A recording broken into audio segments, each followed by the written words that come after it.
Okay, so Bali, you're going to use your cunning theories, you're going to use the ordinances, and uban pa, as your basis. So, magdiretso na ka sa imong mga theories. Diba? Like, for child development na theories. Unlike kung inductive pa, let's say, child development, you observe, yun sa pag-develop sa bata. Karon nga ano yung mga motor skills, uban pa nga mga skills, as inductive, you study the different specific na characters or behavior. Now, kung deductive na nakadaig ka na generalization nga, at 5 years old, this is what the student or the child is expected to perform. No? So, may basihan na ka sa imong mga nanakay conclusion laan. And then, from there, you study the different cases. Kali si child 1, okay ba ni? Si child 2, dili ba ni siya okay? Si child 3, okay ba ni? Di-base na sa imong mga conclusion or katong mga theories na. So, naanak kada ay base sa imong observation. Okay. Or let's say, another example would be, try to determine if this is inductive or deductive. The farmer usually makes this observation for 10 years na, you-observe ang farmer that during the first year, walay kaning bunga yung crops. Pag second year, wag hapon na munga ang iyang crop. Pagka third year na, ning bunga. Pagka fourth year, wala po ning bunga. Pagka fifth year, wala po ning bunga. Sixth year, ning bunga. And then, so the farmer decides or tries to make a conclusion na karon ka ika-7th ba nga year, should I expect ba nga mamunga ang crops or dili? Yeah? So, on the 7th year, the farmer would know that dili na mamunga ang iyang. So, dili na sa maligya daan. Kaya kasi i-online, maligya na ka, wala makuha na crops, no? If you do not make your study. So, this is what we call, this is an example of a inductive reasoning. Nag-observe man ka, handag ka ng case. So, ang imong generalization, di-base man mo sa imong mga past na mga observations. Okay. So, like you are dealing with a student, a child in conflict with the law. Yeah, pagkahuman, naka-experience naman ka, so na kay naagian, sa una na kay naagian na nga ani nga case, na kay case 1, ang case 5 nimo mao gihapon, ang case 10 nimo mao gihapon. So from these 3 cases, you can now immediately conclude. Di ba? So based on those 3 cases, so that is inductive reasoning. Pero kung wa pa katanan, ari sa ka mag-start sa imong kaugalingon nga mga theories. Naasa kay magamit sa kadtong mga whatever you have learned in the classroom as your basis for decision making or for making your generalization. So you start from the general, imo na i-compare kung ning work ba na sa imong specific na example. That is deductive reasoning. Like may istorya, pwede naman gihapon general, like when you construct a house, 30% of the cost would go to labor. Diba? That is a general na idea. Mawa mong kay based on that is simply, say, that estimate has been given by those who have done inductive reasoning pod. So, nag-start na sila sa ilang inductive reasoning, yung give na sila ang conclusion. Okay? And then, you can use that conclusion na on your own accord. Let's say, 30% of the cost of the materials go to labor. Now, my house is going to cost me 1 million pesos. Diba? 1 million ang cost sa imong house. Therefore, you conclude that 30% of that, which is about 300,000, will be used for labor. Saan na nila ang i-assign or hanggang i-laindaan, that will be for the labor. Okay, which is 30% of the cost of my house. So, wala kay himo nga observation. At Ang ko yung maghimo sa kagbay karon niya, pagkaman maghimo na po kagbay sunod niya, himo na po kagbay, makukonklud ka nga, ay, 30% di ay ang cost sa labor. That would be inductive reasoning, which is very costly. So we rely mostly on deductive reasoning. In schools, what teachers are teaching you are mostly also deductive. Because this has been studied by many people several years ago. Diba? Like sabi ngon ka nga, the empty set is a subset of any set. Yung kumputan, o nga naman ma'am, I will just say, may lagi mo. I cannot tell you, I cannot show you how it is arrived at. Diba? Or let's say, the set is a subset of itself. So here, we simply accept that and apply to different specific cases. So when I ask you, okay, write the subsets of the following. How do you know these are the subsets? Because we already have mga certain principles or theories regarding what a subset is, even its definition.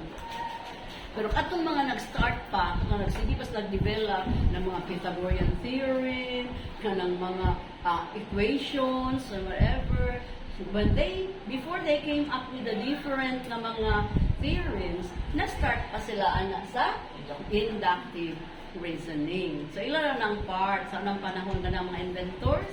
When they invent something, they use, sa man?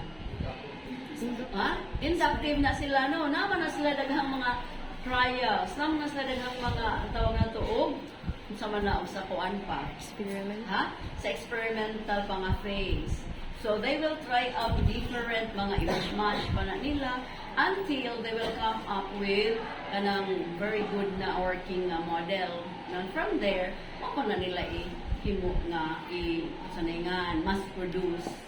No? Okay, so that is inductive reasoning. So, when they develop cell phones, kanang mangita sila o kanang mag-survey ka, what do you think of this? Or even sila mag-record sila sa performance sa ilang phone. Now, they're not going to study only one set. Kadaghan siya na mag-study di ba? Until they will come up with a conclusion. Ay, kani nga cellphone na ito, atong ginili sa una, wala ito lamig, kay kuwang itong volume. Or, kinanglan pa din niya itong punanong na kanang ang cellphone manguhit na sa taidya. Ayan. So, that is inductive reasoning as compared to deductive. Okay. And then we go to magic squares. Again, hinritso na ko sa unsay na asa test paper. Okay. So, what is a magic square? Now, magic square is simply a Quranic table na ay mga numbers. So, it's a square, meaning 3 by 3, 4 by 4, 5 by 5, 6 by 6. So, let's have here a example. Okay, a 4 by 4 na table. Now, you're just going to supply the numbers that will complete the square. Dapat ang sum of the numbers paubos, pababa, o pa-horizontal should be the same. Same ang numbers let's say for example, 6, 2, and then duha ka blanco, napadulay ni duha. Wato ni naghanong na to daan. Sudoku no? Sudoku.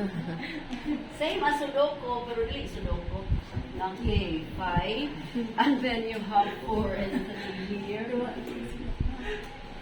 Ang duwa tang numero. 6, 5, 4. 6, and then 5. 5. And then 4. Next would be 1 and 3. Yeah, so node would be 1, 6, 2, 5. 7, 7.